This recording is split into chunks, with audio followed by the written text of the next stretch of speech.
Oi, gente, tudo bom? Hoje estamos tentando aí um jeito diferente de gravar, daí vocês me dizem se vocês gostaram, se vocês não gostaram, e é isso. Hoje a gente começa a estudar o realismo, naturalismo e impressionismo. Sempre bom lembrar, né, como eu já havia falado na última aula, que agora são matérias que, assim, vai cair no seu vestibular, não tem jeito. Vai cair, vai cair, vai cair. E assim, gente, tentar fazer, né, o máximo que a gente conseguir, mesmo que isso seja, mesmo que a gente ache que isso seja o mínimo, né? Porque como, né, gente, como a gente está aí no meio de uma pandemia, tá difícil para todo mundo, é bom também a gente cuidar da nossa saúde mental. Então, é isso, vamos lá começar. É... O realismo, ele surge na Europa com a publicação de uma obra chamada Madame Bovary. E essa obra causa muita polêmica. Ela é do Gustavo Flaubert, e essa obra basicamente fala de uma mulher que ela é meio, como pode dizer, ela é meio doida do romance. E ela começa a perceber que assim não dá para viver assim, gente. E é sempre bom a gente entender que a escola literária do realismo ela é completamente antirromântica. 100% antirromântica. Tudo que o romantismo prega, o realismo vai lá e fala: irmão, tá errado. Então, esse livro, ele traz, essa obra traz essa ideia. E também é muito legal a gente saber que tem. Depois eu mando para vocês, que eu esqueci de colocar no slide, mas também as pinturas realistas elas começam com um quadro chamado A Origem do Mundo. Eu esqueci de colocar aqui, mas eu coloco no link para vocês darem uma olhada também, para vocês verem como realmente é uma coisa que para a época seria muito polêmico. Para hoje em dia esse quadro também é muito polêmico, infelizmente. Mas, né, vida que segue. Vocês vão entender por quê quando eu mandar. E a escola literária, ela é da segunda metade do século XIX e, como eu escrevi aqui, busca romper com todos os valores do romantismo. Gente, completamente antirromântica, tentando quebrar todos aqueles valores burgueses de que, tipo, ai, de sabe, como a gente havia falado, né? Toda essa questão de frufru e de eu morro por ela, meu Deus, como eu sou desesperado. Aqui não, aqui é retrato da sociedade. Vamos olhar as coisas com mais clareza, porque assim, tá estranho, né? E nesse período, que é muito importante a gente saber, principalmente para o naturalismo e para o impressionismo, nós estamos tendo a teoria do positivismo, do evolucionismo, do darwinismo, que aí surge até aquela vertente do darwinismo social, né, que completamente questionável, né? O experimentalismo, as leis de Mendel, os fundamentos socialistas lá do Marx, do Engels. Então, assim, a gente está em um momento que está tudo junto, misturado, a ciência está a todo vapor. Então, é muito importante a gente ter essa noção, porque tudo isso vai estar ligada na escrita realista. E aí, o contexto histórico, nós temos a Segunda Revolução Industrial, a abolição da escravatura no Brasil e a proclamação da República, que né, são eventos um pouco questionados, né? A gente vê bastante em história todas essas questões. Será que, né? Enfim, fica aí para a gente pensar, principalmente nas nossas aulas de história. E as características do realismo. A primeira, mais importante, como falei para vocês, vou sempre bater nessa tecla, antirromântico. Totalmente contra tudo que o romantismo prega. Tenta trazer esse retrato fiel à sociedade, à realidade, e diferente dos românticos, né, que vem com essa ideia de escrever o que os burgueses querem, ele vem para criticar todos os valores burgueses, que são os valores do romantismo. Critica todas as instituições, critica o casamento, critica a igreja, e a literatura, ela deixa de ser apenas uma diversão, ela deixa de ser apenas um lazer, apenas uma, vou dar uma lida nesse livro aqui, legal, top, para descansar. Não, ela vira algo crítico e ela transforma numa literatura crítica, ela faz você pensar muito mais. E ocorre muito o aprofundamento psicológico dos personagens, tendo uma análise desses personagens, tentando entender por que eles fizeram aquilo, porque não existe bem versus mal. Existe o porquê aquela pessoa fez aquilo e do meio que ela está, por que ela tomou aquela atitude por conta do meio, por conta do espaço, por conta de tudo. Tudo tem um porquê. E é muito legal a gente saber sobre esse aprofundamento psicológico dos personagens, que quem vê muito isso é o Machado de Assis, que é o nosso principal autor dessa escola literária. A gente traz de volta a objetividade e essa questão do universalismo, que é assim, né? Não é mais a minha vida, o eu, nananana, olhando para dentro do umbigo, né? A gente vai se expandir mais. Em Portugal começou esse rolê, né? Esse começo aí do realismo foi com a questão Coimbra, que ela é essencial para a compreensão do realismo. Era na Universidade de Coimbra, haviam os professores, né? Todos eles estavam lá escrevendo romantismo e escrevendo para a classe burguesa, tudo. Tarará. E aí os jovens, os alunos, eles começam a ficar tipo, mano, vamos quebrar isso, vamos mudar a sociedade, sabe, irmão? Bola pra frente. E aí rola uma treta entre alguns alunos e um professor. Basicamente isso, assim, sabe, gente? Não é tão importante a gente saber, é mais importante a gente estar ligado nas obras brasileiras.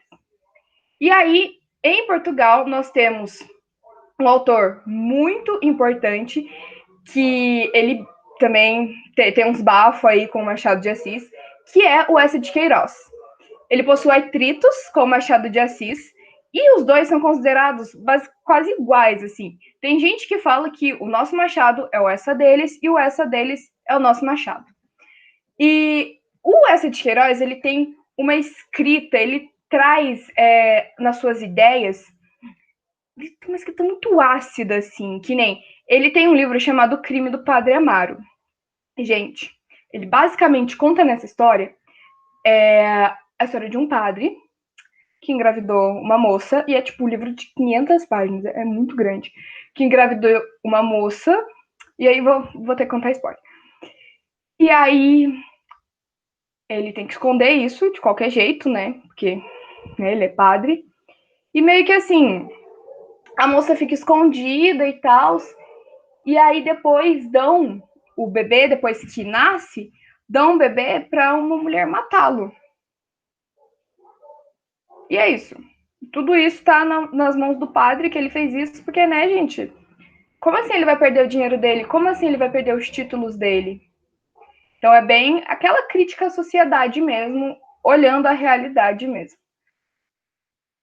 E agora temos o Machado de Assis. Uma coisa muito importante que a gente viu muito esse ano foi que uma pessoa fez novamente, né, as fotos do Machado, porque muito se acreditou que o Machado era branco, porque todas as fotos o Machado era branco, sendo que ele não era um homem branco. Então é muito importante a gente saber disso, né, desse embranquecimento dentro da história que é criado, né, porque só assim ele vai poder ter, nananana. Então, assim, né, gente, essa coisa horrorosa que a gente vive, né? E é muito bom a gente saber disso, porque isso é algo muito importante e também isso é algo que vigorou muito esse ano. Então, talvez isso possa cair também, quem sabe, seria muito legal no vestibular. E aí, ele vem, né, com essa ideia do aprofundamento psicológico dos personagens, analisando, e ele tem muita ironia, e ele critica muito. Ele é bem ácido, igual o Eça de Queiroz, como eu havia falado. E ele analisa todos os comportamentos daquela sociedade, da burguesia, do porquê esses valores, sabe? E o Machado, ele possui duas fases. Ele possui a romântica e a realista. Mas a gente vai se aprofundar nas obras dele realistas, porque essas são as obras essenciais para o realismo e essas são as obras mais importantes que nós temos. As principais obras é Memórias Póstumas, de Brás Cubas, Quincas Borbas e Dom Casmurro. Né? Vamos começar por Dom Casmurro, que nem é aquele negócio de cigana oblíqua, de olhos dissimulados. O narrador, né, Machadão, tá contando a história do Bentinho, que, gente, é tudo bem resumido, tá? Só para que caso caia alguma obra dessa no seu vestibular, tipo no vestibular da Unesp, por exemplo, que não é cobrado obras, né, não é cobrado obras, mas cai em trechos. Então, assim, é bom a gente saber que a gente dá uma olhada, a gente fala, e daí para responder a questão vai ser muito mais fácil, porque meio que a gente já sabe o contexto daquele trecho. Então, né, o Dom Casmurro é aquela velha treta do Bentinho, que era apaixonado pela Capitu, e aí ele vai tentar ser padre, daí ele não vira padre, porque ele não quer virar padre, porque ele é apaixonado pela Capitu, aí ele volta para casa dele, leva o amigo dele Escobar, quer dizer, o amigo dele Escobar aparece ali no rolê, que é o amigo dele do convento, que, né, que os dois não viraram padres, e aí o Bentinho casa com a Capitu, tudo lindo, maravilhoso, Escobar começa a ficar amigo, muito amigo do casal, tananana, Bentinho meio louco da cabeça, mas isso aí, gente, já é... Opa, desculpa. Mas isso aí já sou eu falando. Mas assim, ele é um pouco paranoico, não podemos negar. Ele tem um filho com a Capitu e ele jura que o filho dele é a cara do Escobar. Pois bem, aí fica nesse negócio. Será que ela me traiu ou ela não me traiu? Será que ela me traiu ou ela não me traiu? Esse filho não é meu, eu não aceito esse filho.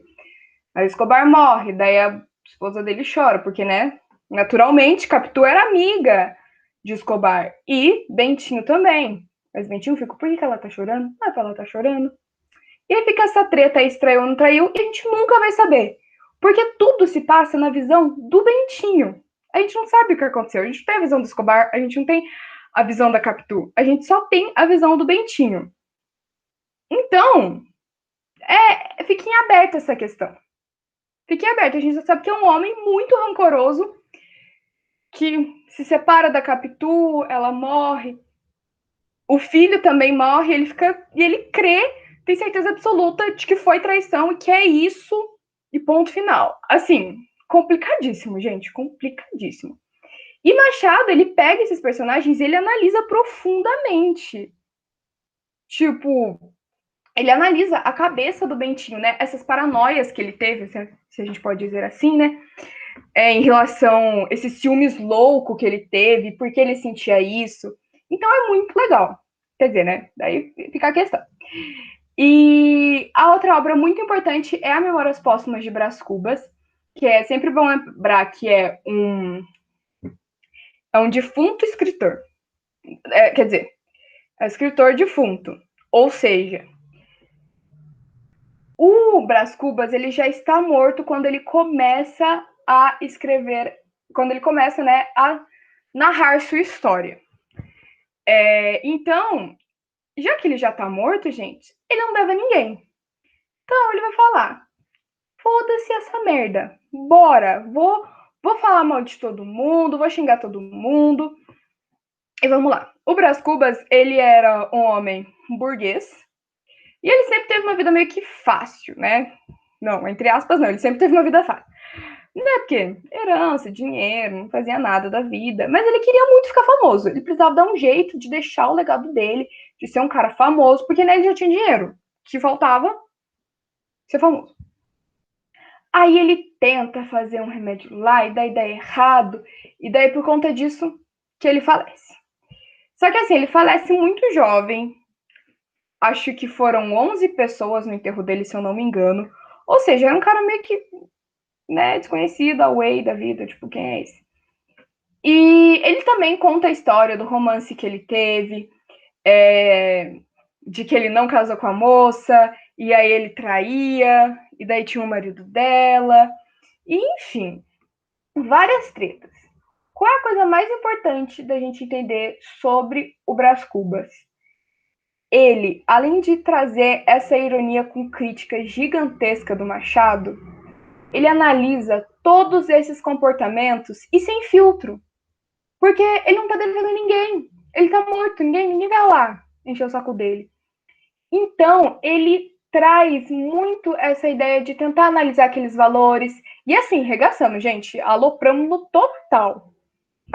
E é mais ou menos isso aí do Machado. É muito importante a gente saber, né? Fundador da Academia de Letras, um cara incrível, inteligentíssimo, à frente de seu tempo. Maravilhoso, gente. Eu não tenho nem palavras. Aí agora a gente vai falar sobre o naturalismo e o impressionismo. A gente precisa entender que todo naturalista e impressionista é realista, mas nem todo realista é naturalista ou impressionista. Como assim? Então, desculpa. O naturalismo e o expressionismo, eles são meio que uma escola literária dentro da escola literária do realismo. Lembra que eu havia falado para vocês aqui das teorias? Cadê?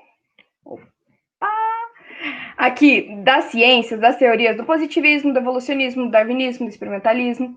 Tudo isso aqui, tirando os fundamentos socialistas, mas essas das ciências biológicas estão muito ligadas aqui. Como eu até escrevi, a teoria científica de Taine, que é denominada determinismo, é a mais presente nas duas escolas. O determinismo, ele mais ou menos vem com essa ideia que o meio determina quem você vai ser. Como assim? Eu sempre gosto de falar da personagem do Cortiço, que a gente já vai tratar mais, da Pombinha. Que o que acontece? Ela tá morando lá no Cortiço, né? Que é aquele lugar que é um amontoado de gente, assim, cubículos, galera grudada, todo mundo junto, e ela tá lá. Os pais dela decidem que ela pode ir morar com uma moça que ela era do Cortiço, mas aí ela virou uma prostituta, ganhou muito dinheiro, saiu de lá, conseguiu uma casa, tanana. Os pais da Pombinha acharam que, tipo, de boa ela morar lá, ela vai ter uma vida melhor, tanana. Ok. Quando ela começa a viver com a prostituta, a ver as coisas que a prostituta faz, o meio onde ela está determina o que ela vai se tornar. Ou seja, ela se torna uma prostituta. E é realmente isso que acontece. Então, o determinismo, ele vem com essa ideia, entendeu? Que o meio que vai determinar aquela pessoa, que vai determinar as atitudes dela e o que vai acontecer com ela e do porquê que ela faz aquilo. O nosso autor naturalista brasileiro é o Aloysio de Azevedo, e a principal obra dele é o Cortiço, que aí trata sobre instinto coletivo, né? A questão do instinto é assim, ele meio que dá características animalescas para as pessoas que estão no cortiço. Como se elas perdessem muito da sua humanidade. Traz o coletivo, né? Porque a gente está falando de um lugar pequeno, com vários quartinhos, várias casinhas, todo mundo junto, todo mundo tem que lavar roupa junto, todo mundo tá junto sempre, todos os momentos. Traz sobre a homossexualidade, mas traz sobre a questão da homossexualidade feminina, e também fala sobre patologias. Então, né, o cortiço conta a história de um cortiço e aí fala sobre essa questão de tudo isso que eu falei. E o cortiço, ele seria como o personagem principal. A gente tem essa ideia de que ele seria o personagem principal, porque o Aloysio de Azevedo, ele sempre fala, o cortiço dormia, o cortiço abriu os olhos. Então, assim, é engraçado porque, assim, para o cortiço, ele dá características humanas, e para os humanos que habitam ali, ele dá características animalescas. E, enfim, é mais ou menos isso que a gente precisa entender. Logo mais, né, a gente vai ter aula dos livros, daí a gente vai poder se aprofundar melhor nesse livro. E o segundo, que é o nosso autor impressionista, é o Raul Pompeia, e a sua obra se chama O Ateneu, a obra principal, onde ele trata muito da memória dele, que é como se fosse uma autobiografia, que ele conta a história do internato, né, que ele passou quando ele era menor. E aí, gente, desculpa pelo barulho.